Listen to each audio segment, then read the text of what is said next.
That's great. So Okay, all right. Your speed? Okay. Well, and as I was saying, I enjoyed the movie very much. It's a beautifully crafted film, beautifully acted, and be sure not to swivel. And as I was saying, it's a beautifully crafted film, and I enjoyed it very much. I'd like to speak first of all about the casting of it, because it's a beautiful cast. Did you have first in place Helena Bonham Carter? I was talking to Helena about doing the role very early on, but I think after my first meeting with Helena, I then went out to America and we did the auditions for the part of Millie, and we went to New York, Los Angeles, and in London as well. We auditioned a lot of actresses for Millie, and we got an amazing response. And Alison, really, almost on the first audition, she read the scene, which is her final scene in the film with Merton, and did a beautiful performance. And really, from then, you know, we had our Millie. And I came back, and I mean, I think there was a problem with Helena's availability, but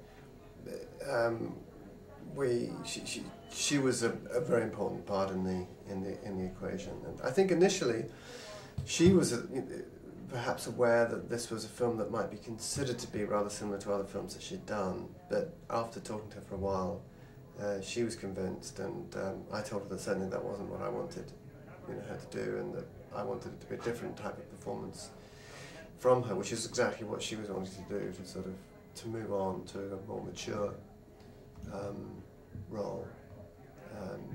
But really, I can't think of anybody else as Kate. She's got that wonderful combination of innocence and experience, which I think is so key to the part.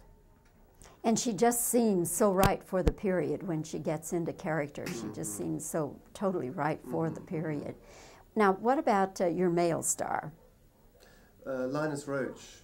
Linus was very near the top of my list. Okay. You rolling? You can. Okay. All right.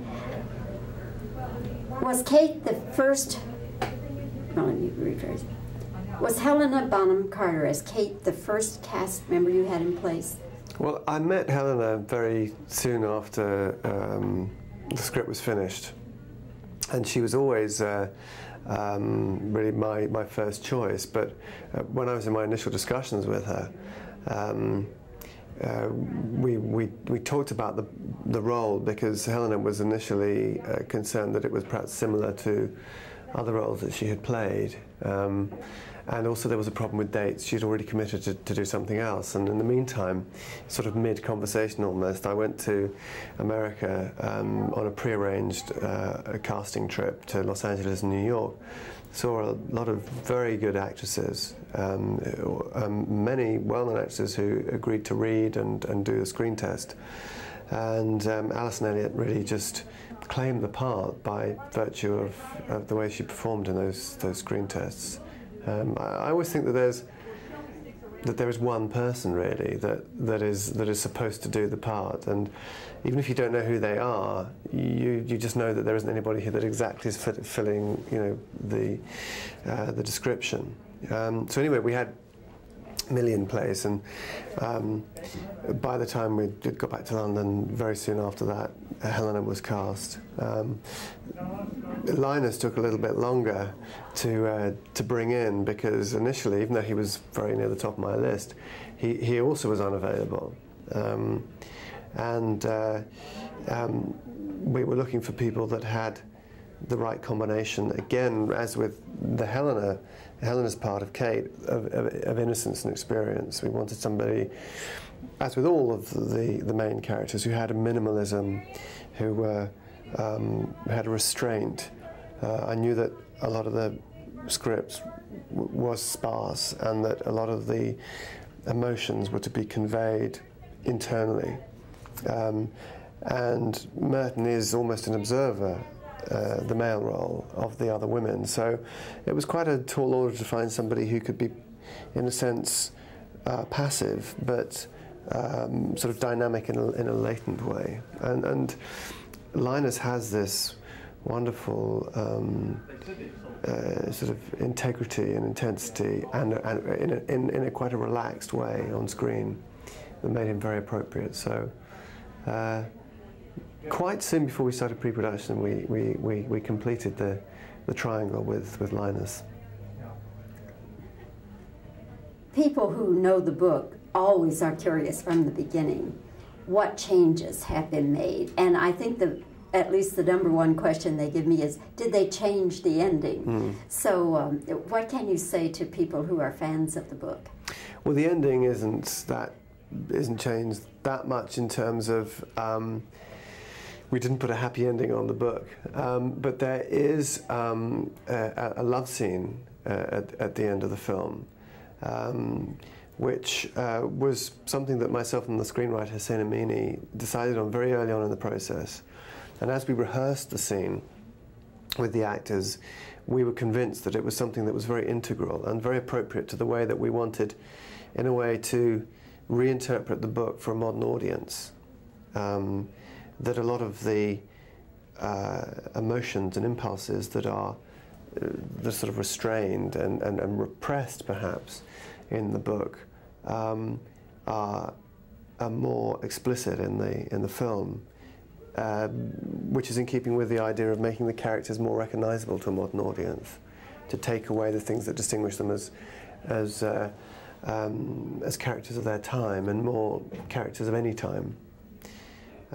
So there is the end of the book, the end of the film is distinguished from the book by having, I think, a very powerful and moving love scene at the end. The movie seems less judgmental too. And that was done on purpose, I'm sure. Yes, I found the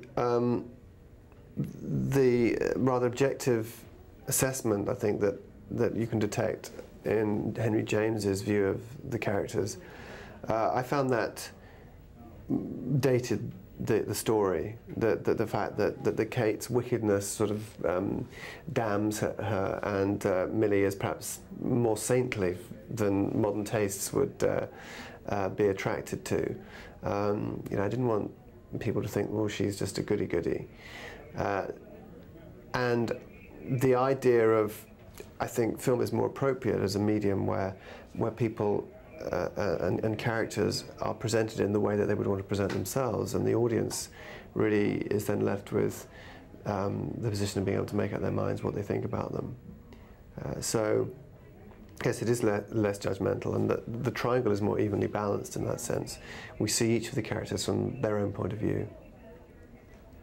You must like Venice very much because, excuse me, you must like Venice very much because it is so beautifully photographed and lovingly so.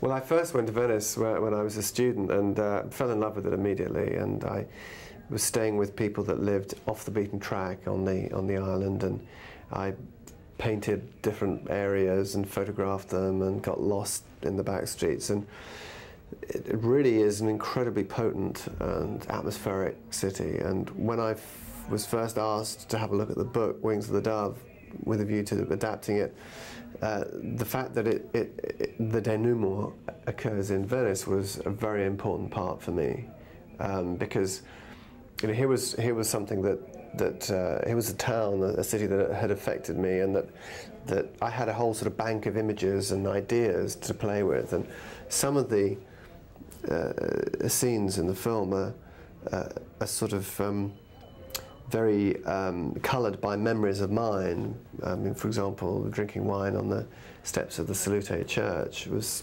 something that I had done in, you know, my past. So yeah, I think that it to me, I can't really conceive of directing something without it in some way being a world that I have some handle on.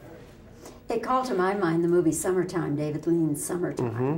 Because that too was beautifully photographed and lovingly so. Mm-hmm, mm-hmm. And I think you did a beautiful job with that.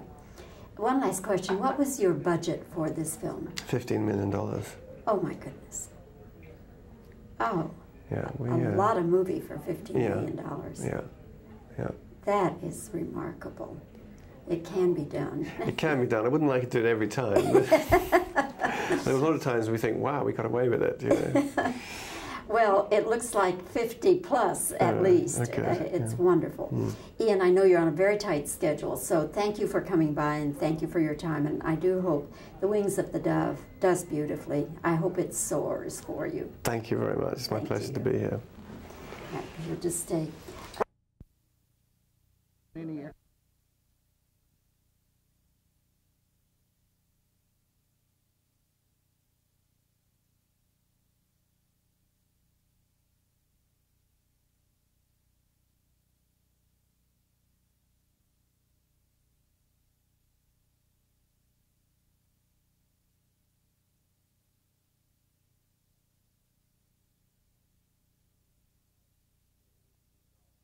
The original drafts of the script. It was about 2/3 London and 1/3 Venice, and we honed away at the London because actually the story really kicks in Venice, and so we just speeded up getting there. The only thing of Linus's work that I know is priest, and I mean, it couldn't be two more different roles, could it? No. Yeah, he's very versatile. He is very versatile, and I think that there's more directions that he can go in as well, and I hope he gets given the opportunity. I'm sure he will be. Yeah. He's a very good-looking guy without being pretty. I mean, he's very masculine and. Yeah, no, I think he's got a great presence, and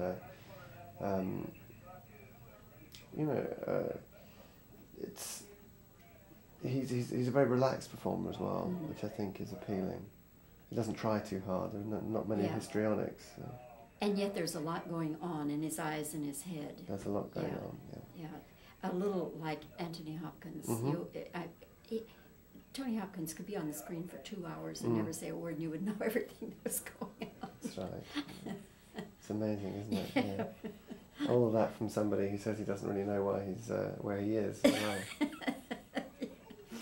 Okay. All right.